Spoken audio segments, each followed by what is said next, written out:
Fundaflex. Et universelt udsparingssystem til betonfundamenter med mange anvendelsesmuligheder.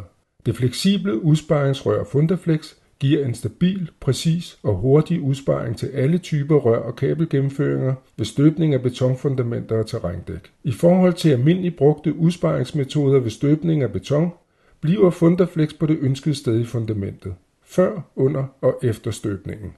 Fundaflex letter arbejdsgangen og medfører besparelser på 70-80% i forhold til traditionelle udsparingsmetoder. Det tager normalt under 3 minutter at lave en udsparing med Fundaflex. Ved hjælp af rillerne på Fundaflex-røret tages mål direkte over randen, hvor udsparingen skal placeres.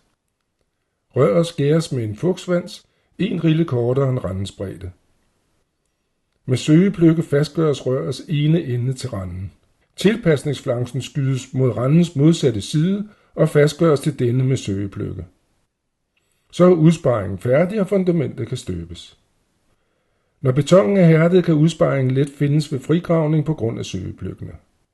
Der behøves ingen efterfølgende afrensning af organiske materialer. Fundaflex kan bruges til udsparinger før støbning af terrændæk, til gennemførsel af rør og kabler, enten som rørformet i gulvfladen eller som halvmåneformet mod væg. Det giver mulighed for tilpasninger senere i byggeriet.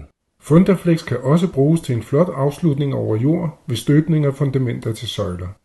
Fundaflex leveres med alt, hvad der skal bruges til udsparinger i fundamenter og terrændæk ved bygning af et almindeligt enfamiliehus.